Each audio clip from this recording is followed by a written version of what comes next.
Good morning. Today we're going to start our second unit, and it's called The First Global Age.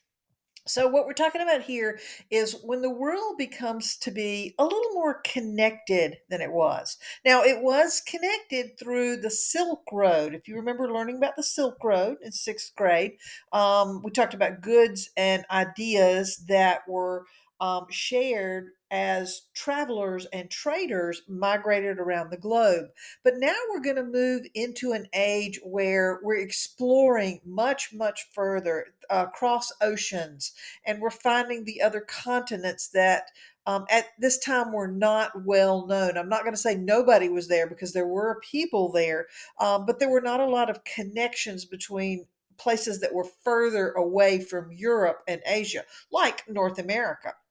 So, what we're going to do is we're going to look at understanding the factors that drove European exploration. What areas were explored, and then what were the impact on those areas that was explored. So, for today, we're going to focus on explaining what the age of exploration was and how things like push and pull factors force or create migration, and it's forced migration or voluntary migration, and kind of what that effect it has around the world. So, our first task is an ed puzzle. Okay, you're going to go in and look at these early explorers. The age of exploration is going to occur right after the Renaissance or at the end of the Renaissance. And if you think about it, remember those new involved advancements in technology that we talked about? So those things are going to help us enable to learn more about the world now. Science has come a long way at this point in enabling us to learn what the earth is really like. It's round, it's not flat. We're not going to fall off the edge if we take a ship across the ocean. And we're going to look at how to navigate using stars and using other forms of navigational equipment. So it becomes safer, not safe, but safer to travel around the globe. So what they're really looking for, these travelers, is they're looking for these things. They're looking for trade routes. The Silk Road, if you were going from Italy to China, took a long, long time, months, in some cases years, to go just one direction. So what we're looking for is a trade route using a ship that will get there faster. Now, faster may mean a few months, but it's better than a year because the more you can trade goods back and forth, the more wealth you can create. They're also looking for different things to trade, new things. A lot of things in China and Asia were totally unknown in Europe at that point, or they were known and they were sought after, but you couldn't get very much of it because traveling over land took so long, and there was a lot of damage to things that were traveled over land. So we're looking for new goods. Spreading religion is going to be important. So Christianity is very popular is not the right word, but it's a driving force for people at this time in history. And they want to spread that religion to other places that they might see as more backwards than Europe. They believed they were doing good in taking those religions to other places, and some good was accomplished. It's not all good because there's going to be some things not necessarily attached to religion, but there's going to be some things that are traded that are going to be not such good things. And we'll look at that a little bit later in the week.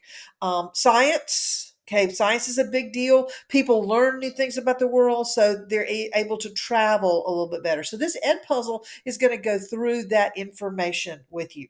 Then you have an assignment, and you have one of two versions for this assignment, and the directions are very similar for both of those. Just use whichever one you have. You have a reading link here. So you're going to click the reading link to open the reading, and then you're going to answer these 8 questions that go with the reading. So please number your question. Like, you don't have to write out the question, but you can just write number one, and I should see a list of 5 countries for number one. Um, if you would like to hear me read the article after you've done the reading yourself, you can click here. Remember, work on improving those reading skills. And all of the answers are very specific and they are in that reading. All right, so let's go on to the next item.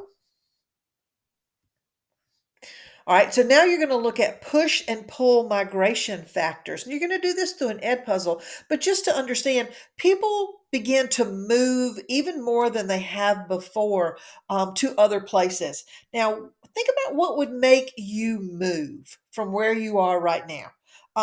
We're gonna categorize reasons into what are called push factors or pull factors. Suppose you live in your house and you are surrounded by neighbors, who are unpleasant to you or dangerous to you, or they make your living situation not a good living situation. Maybe it's a dangerous area that you live in. So you decide you will go somewhere safer. That is a push factor. Something in that environment is pushing you to leave. There's something going on that makes you want to leave that area.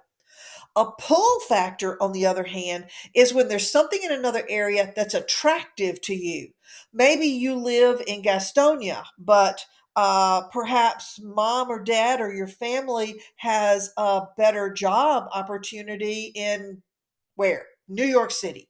Okay, so that would be the going after that job would be a pull factor. There's something attractive there that makes you want to move that way. So go through the Ed puzzle and learn a little bit more about push factors and pull factors.